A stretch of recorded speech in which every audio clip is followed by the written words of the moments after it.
नमस्कार मित्रों, मैं Vikramaditya Singh, Niramaya for the people समाज सेवी संस्थान से। पहले वीडियो के बाद हम लोगों ने जब चर्चा करी थी जैविक खेती में वर्मी कंपोस्ट के बारे में, तो उसी के तहत हमने और मैंने खासकर ये कहा था कि आपको अगला चरण दिखाऊंगा वर्मी कंपोस्ट बनाने का। तो वर्मी कंपोस्ट बनाने के अगले चरण में वैसे आप देख रहे होंगे कि हम एक शेड के नीचे जो खाद बनाने की जगह होती है खड़े हुए हैं। और जो पहला प्रश्न कोई भी किसान या कोई भी जैविक खेती करने वाला पूछेगा, कंपोस्ट बनाने वाला, कि भाई वो केचुए जो मैं लाया हूँ इतनी तादाद में मुझे मिले हैं, क्या मैं उन केचुओं को बढ़ा सकता हूँ या उन केचुओं की ब्रीडिंग कर सकता हूँ? तो मेरी संख्या कितनी हो सकती है कि मुझे 1 किलो मिला तो मैं 2 कैसे करूँ, 2 का 4 कैसे करूँ? और ऐसे अनेक प्रकार के प्रश्न जो हैं उनका आज हम समाधान करेंगे इस पहली वीडियो में वर्मी कंपोस्ट शाकार के तहत। उसमें हम पहले आपको दिखाना चाहेंगे, जैसे कि आप देख रहे हैं, ये आपके ब्रीडिंग चेम्बर कहे जाते हैं। ये ब्रीडिंग चेम्बर आपके 3 बाई 3 फीट के चौड़ाई के, 1 फीट गहराई के और उतना ही 1 फीट गहराई के स्टैंड पे टिके हुए हैं। जैसे कि आप देख पा रहे हैं, पूरा एक चेम्बर चारों तरफ से नेट यानी कि आप जाली से कवर कर देते हैं। इससे क्या होता है, आपकी हवा भी बनी रहती है और दूसरे आपके केचुए कहीं जा नहीं पाएंगे और इसमें जो सामान आएगा वो कहीं जा नहीं पाएगा। इसको बनाने के बाद इस पर प्राइमर मार के आपने लोहे को बचा लिया, लेकिन जब आपको ब्रीडिंग करनी होगी तो आप ब्रीडिंग में जो जैविक अवशेष डालेंगे वो धीरे धीरे लोहे को ख़राब ना कर दें। इसके लिए मैं आपको दिखाता हूँ कि इसमें करते क्या है। इसमें आप देख रहे होंगे कि यहाँ पे जो बेस पे हमने एक तारपोलिन शीट ली और उसको इसकी सतह पर बिछा दिया। इससे क्या होगा कि आपके बेस पे जो है रिसाव जितना भी होगा वो एक कोने में बह जाएगा और लोहे तक नहीं पहुंचेगा। और आपके पास क्योंकि जाली बनी हुई है तो आपको चारों तरफ से कुछ लगाने की ज़रूरत नहीं है। उसके बाद आपने क्या करना है, गोबर या अवशेष को रखने से पहले, जैसे कि इसमें आप देख रहे हैं, सबसे पहले आप पत्थर में बिछा देंगे। पत्थर आप छोटे बड़े पत्थर लेके पूरी सतह पर हल्का हल्का बिछा दीजिए। इसे हम क्यों करते हैं? पत्थर बिछाने से ये होता है कि आपके पत्थर यहाँ बिछे रहते हैं तो इसमें जो अवशेष आप डालेंगे वो चिपकेंगे नहीं, जमेंगे नहीं सतह से।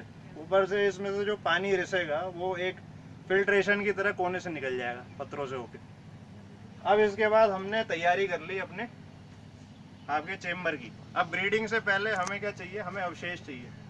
तो अवशेष का सबसे बढ़िया तरीका ये है कि आपको ब्रीडिंग करना है केचुओं का तो गोबर का प्रयोग करिए, यानी कि काऊ डंग या फिर भैंसे का गोबर, गाय का गोबर।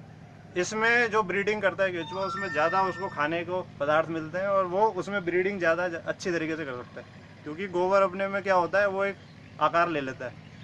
गोबर का फ़ायदा आप देख सकते हैं, इधर आप देखेंगे यहाँ पे हमने गोबर के उपले बना रखे हैं या फुटबॉल के आकार के, और हमने धीरे धीरे करके ऐसे बिछा रखे हैं। सवाल ये उठता है कि मैं ऐसे पूरा गोबर से क्यों ना भर दूँ।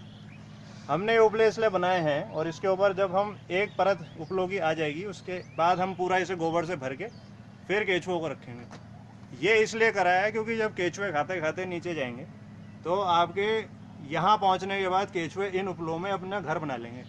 घर बनाने से क्या होगा, इन्हीं उपलों में आपको बहुत सारे केचुओं के अंडे और बहुत सारे केचुओं के एक तरह से ब्रीडिंग करते हुए दिख जाएंगे। तो यहाँ पे आगे आपके केचुए जो वैसे तो समानतः गोबर में आराम से फैले होते हैं, यहाँ पे आपको एकदम कुछ कुछ जगहों में गुच्छों में ब्रीड करते हुए मिलेंगे, यानी आपने उनकी ब्रीडिंग की क्षमता बढ़ा दी। अब इसको हम गोबर से भर देते हैं और उसके बाद हम क्या करते हैं, इस चेम्बर में देखिए जो पहले से तैयार है जिसको हमने ढका हुआ है, इस चेम्बर को आप जब थोड़ा सा हटाएंगे तो आपको क्या दिखेगा कि उन उपलों के ऊपर हमने गोबर डाली थी काफ़ी सारी। तो उस गोबर के बाद डालने के बाद, भरने के बाद हमने क्या किया, हम केचुओं को सीधे नहीं डालते, क्योंकि केचुओं के लिए जहाँ से जिस वातावरण से आप ला रहे हैं उस वातावरण से नए वातावरण केचुओं को आपको बड़े आराम से इत्मीनान से समझना पड़ेगा।